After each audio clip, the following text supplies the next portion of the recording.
This is Artist on Record, your ultimate intimate conversation with your favorite artist. If it's your first time here, buy a cup. Oh, there comes Mr. Werman right now. Here. There we go. There he is. There he is in the flesh. Man, Tom, I got to ask you, a career, a legendary career. Finally, you're putting a book out, which will be out in November, I believe, correct?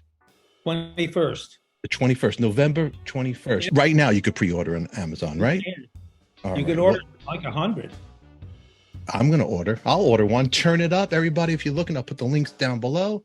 It's Turn It Up, Tom Werman. My time making hit records in the glory days of rock music. It was the glory days, wasn't it, Tom? Oh, yeah, absolutely. Different time. And then you walked away. You went and you went away. You walked away from the business. Actually, I was gently pushed. Really? You know? Well, sure. After 1990, after Nevermind.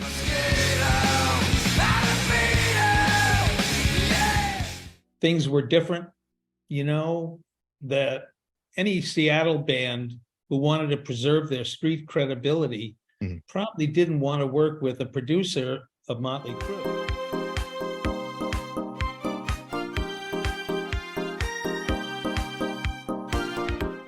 You know, it was just too glam, too corporate, too whatever, you know, too perfect, actually. It was in tune and in time and very few audible errors. And, you know, in the 90s, music came, the grunge, you know, tidal wave enjoyed being out of tune. And, you know, they said, I can believe that they said, this sounds too good. You know, let's put something wrong in it. So that was the deal. I was not cutting edge. I was not that in demand. So the deal was I saw the writing on the wall and excused myself. Just go, it's time to bow down gracefully, basically, right? Would you say? Yeah, the last thing I did was a movie, and the movie was about rock and roll in the 80s, so that was appropriate. When you were working with Motley and all these cats, you brought a certain element of sound to that generation, which your production was. It was the stamp of that time. That time, you know, like everybody wants to sound like a Tom Werman. Give me Tom Werman. I want to sound like the Tom, you know, that production. That's true. It's like back then you didn't know who a Tom Werman, what you look like, nothing about you. You see your name in the albums. Girls, you know, Shout the Devil, Girls, Girls, Girls, Theater of Pain. You'd be all of it. Ted Nugent, you did, you know, all this crazy, amazing, legendary stuff. So when you were working with the crew at Shout the Devil, that album, that time, I have to ask you a question, and not that I'm a drama guy, but I got to know, because Rumors was Nikki. We know Nikki, it's his band, his songs, his thing. Yes, he played every note.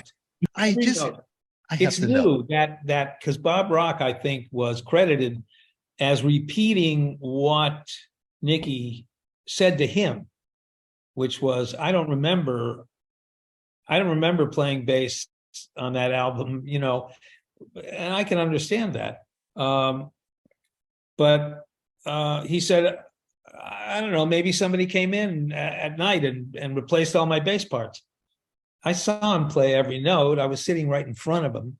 You know, he was playing with his arm in a sling because he had rammed his car into a telephone pole. Well, oh my God. How do you play with your arm in a sling? Slowly. But he did it. Slowly, yeah. So it was working with the crew that time, just like we see in the movie The Dirt, for the new kids out there watching the movie The Dirt? Was it like that? Managed the Scorpions, Bon Jovi, Skid Row, Kiss, but I have never been through what Motley Crue put me through. Pretty fictitious. Yeah. Yeah, there's fact, but it's always stretched, and I was relieved not to be in that book and that movie.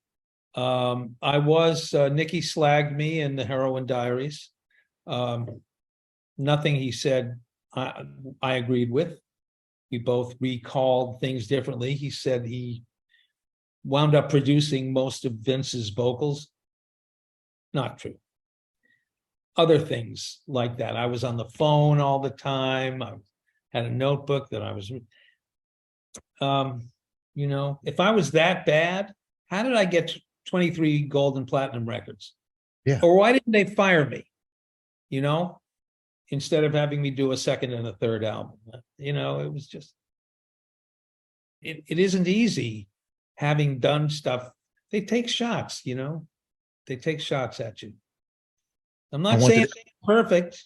I'm not saying it was perfect, you know. I partied with the boys, but you know, the Heroin Diaries specifically was probably subject to inaccuracy because it was written by a guy who was on heroin. You know, figures. That's all we have time for today, kids, but make sure you check out Turn It Up, my time making hit records in the glory days of rock music by Tom Werman. We'll be releasing more clips of my conversation, but if you want to catch this episode now unedited, join us in our members only club right here on YouTube. In the meantime, click on the box you see that pops up on your screen here, and remember, who loves you, baby? We do. Thanks for watching.